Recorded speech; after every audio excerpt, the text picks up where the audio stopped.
Now we'll look at liquidity ratios. The first we'll look at is the current ratio, and this is also the most widely used liquidity ratio. Quite simply, it measures how easily a business can pay short-term liabilities with short-term assets. That is, its current liabilities from current assets. So the current ratio is important because if you can't pay your short-term liabilities, you are out of business, and you can only pay your debts with your assets that are highly liquid. That is, they can be converted to cash quickly to pay those debts when they fall due. The result of the ratio is also a general indicator of the safety or the security of the business. A high current ratio generally means a more secure business. As will be explained later, this is not a hard and a fast rule for all businesses, but for most businesses it's pretty straightforward indicator into how easily the business will survive in the near future. So now with the formula, the current ratio equal the current assets divided by current liabilities. So let's take an example. Let's suppose that we have a current assets of 1.8 million, current liabilities of 1 million, then the current ratio will be 1.8. And to find these informations you have to go to the balance sheet. So now what the result means. So the current ratio of, let's say, 1.8 simply represents the number of times your current assets can be used to pay out your current or short-term liabilities. So a result of 1.8 simply means your current assets can be used 1.8 times over to pay current liabilities. Now what it means if current ratio changes. So as general but not definitive rule, the higher the current ratio the better.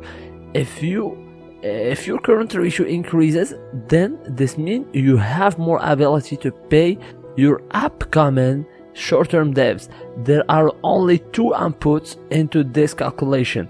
First, the current assets, and then the current liabilities.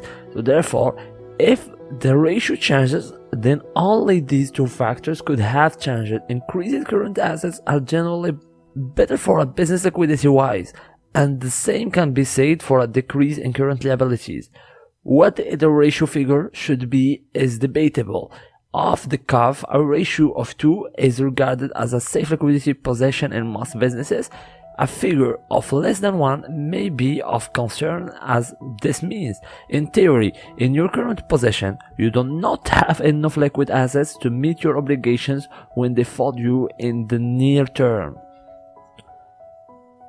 And this may mean you need to sell non-current assets or otherwise quickly rebuild your level of current assets to make sure you are not insolvent.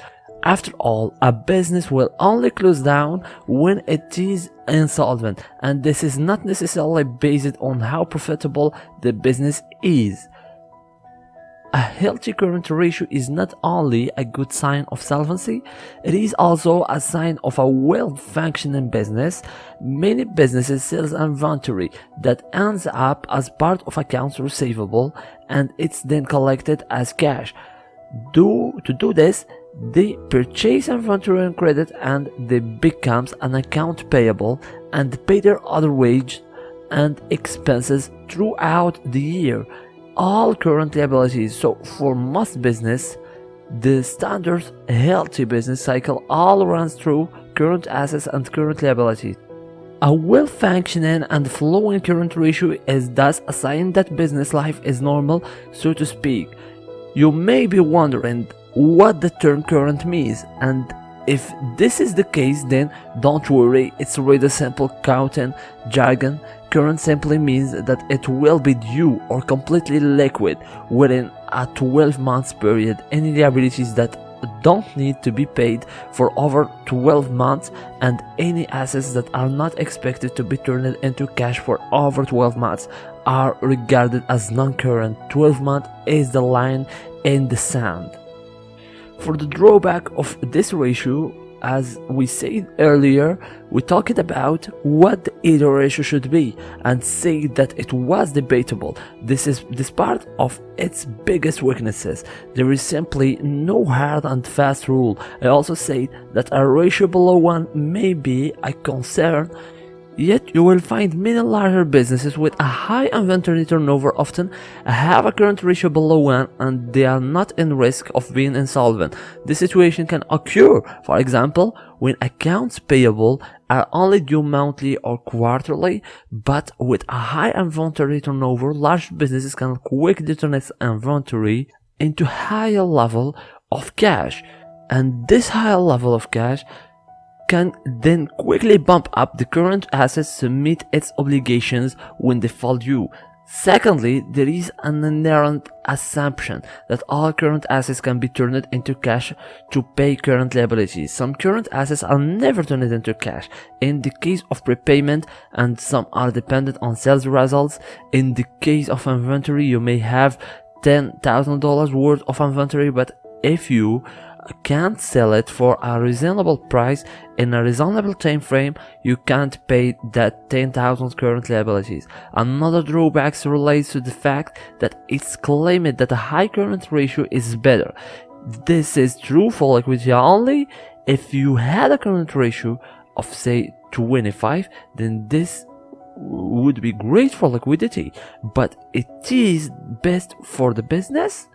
It is generally agreed that the more liquid an asset, the lower the return you receive for it. Often higher return is the payment for a lack of liquidity.